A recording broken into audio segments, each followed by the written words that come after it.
All right, this one's going to be a little bit different than normal.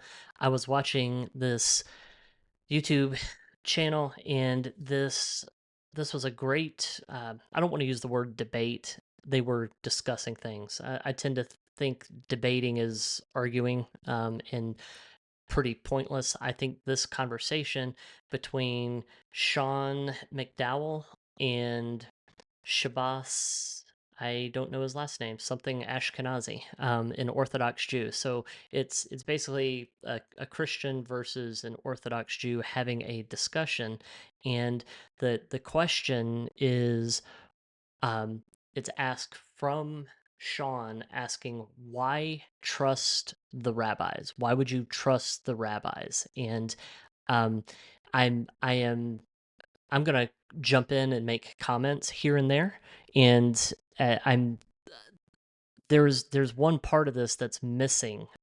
There's the perfect answer, and it's Matthew 23 to this question. I'll pull that up. Let me go ahead and just hit play on here, and we talk about in this. They talk about. Uh, Sukkot and Etrog and some other things. I'll be pulling in some links just to show you, give you a little more context if you're not familiar with these terms. But here we go. Let me hit play. We're basically 23 minutes into this conversation here, and this will last about 3 minutes and 20 seconds, something like that. And I'll pause a couple times and put my 2 cents in, whether you want it or not. So here we go. Are authoritative, are reliable. But tell me why, as an outsider looking in, I should take the rabbis that come 2nd to 5th century, although the debate was earlier than that. Why should I take their words as authoritative from God? I mean, there are lots of reasons, but the most obvious reason is because God himself says in the God says to do it, and then also Jesus says to do this. So let me just go ahead and just pull up Matthew 23 here. Let's see. Can you read that? Yeah. So it says right here, the teachers of the law, this is Jesus speaking, and he says, the teachers of the law and the Pharisees sit in Moses's seat. So you must be careful to do everything they tell you to do, but not to do what they do, for they do not practice what they preach. Basically, they're saying that they're um, not actually following the law. What they're telling people to do is good, but their implementation is bad. It's pompous.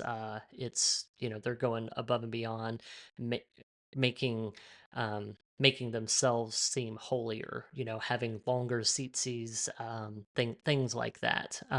But I was shocked that Sean didn't, and I understand when you're talking to a group of people, or you're being interviewed. A lot of times, my thoughts won't fully, they won't be as uh, cohesive as when you're watching the video later, and you're like, oh man, I should have said X, Y, and Z. So I get that, but I really wish Shabazz was I wish he had said with that question, say, why should we trust the rabbis? It would have been awesome if he had said, well, because Jesus says to, your God says to. That is not what happened, but anyway, let's continue. the Hebrew Bible. He says that confined within these 5 books, or really the prophets and the writings as well, will not be all of the laws. I can't explicitly state everything in these books. Therefore, I'm going to institute a system of rabbinic scholarship, and when those rabbinic scholarship adjudicate or elucidate my words, that is an extension, says God, of my own words. In fact, there is an actual commandment, or prohibition, I should say, of not adding nor subtracting, which is one of the reasons why Jesus would probably be invalid as the Messiah, because he very much adds a lot to Judaism as a religion. Just for the record, Jesus does not add anything. I think his understanding, and this is not his fault. He understands Christianity. He understands what the end result was. Jesus himself, I mean, Matthew 5:17 through 19, he didn't come to abolish the law or the prophets, right? he came to fulfill them, not to end them, not to remove them, not to set a totally new way. Jesus taught to he taught to continue continue to follow the commandments. I mean, they people ask Jesus, how what should I do? Sell everything and follow me.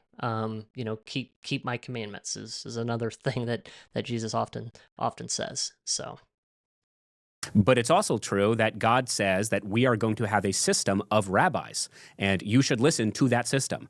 It's one of the reasons why, for example, that the Karaites, even though I don't know how many Karaites are alive today, but there is a Karaite synagogue, for example, in the old city of Jerusalem, there is a debate amongst Jews So the Karaites are a group of Jews that do not accept the oral law, um, which is or it winds up becoming problematic where don't even realize that don't even think they're Jews. I mean honestly it's kind of like how Christianity has rejected all of tradition. The Karaites have rejected the oral law.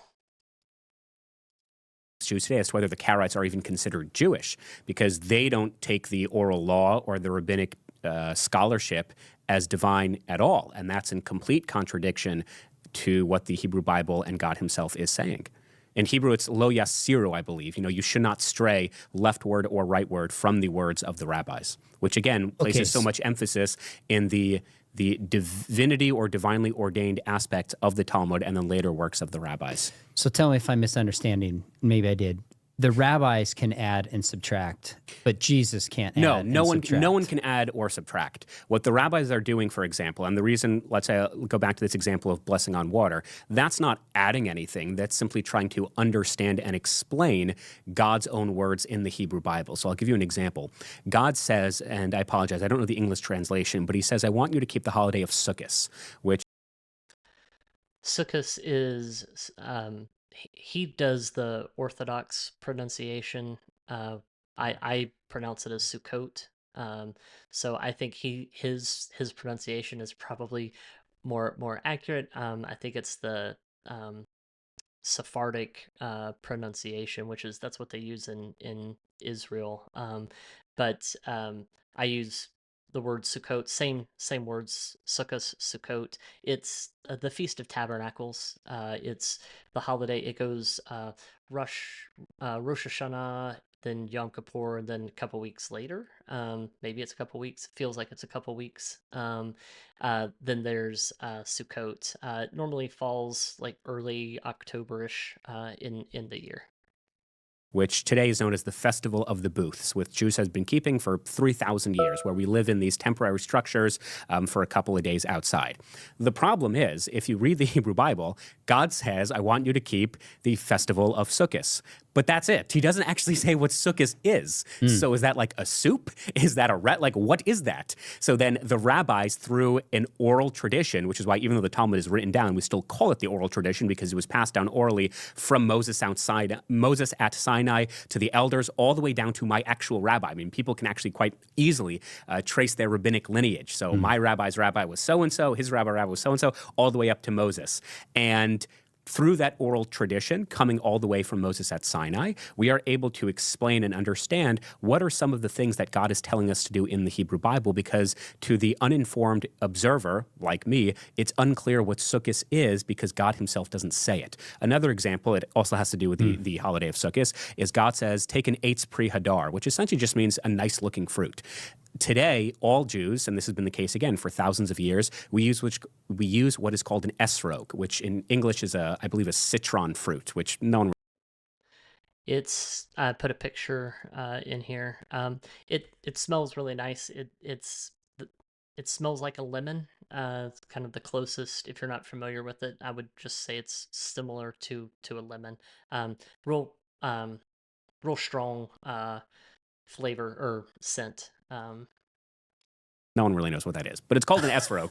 And Okay. the problem is, though, nowhere in the Hebrew Bible does God say esrog. He just says, take this, beautiful fruit. So how do we know what that beautiful fruit is? It's because we have an oral tradition going all the way back from Moses when he received the Torah on Mount Sinai, that what is an eitz pri hadar? Oh, it's an esrog. And so that's how we Jews have been living our lives for 3,000 years, under the assumption that what the rabbis are telling us are, in fact, not only an oral tradition from Moses, but actually when they adjudicate, when they extrapolate, when they debate, they are doing it in fulfillment of God saying, I need you to build rabbinic scholarship to continue on this religion. So in some ways, I think this is helpful to me, that I think we both look at our traditions as speaking for the God of the Hebrew Scriptures. Yeah. The question is, where does that authority lie? Is it with the rabbis or is it with Jesus? It's clearly not with Jesus, per Jesus's words. It does sit. I mean, the Pharisees sit in Moses's seat.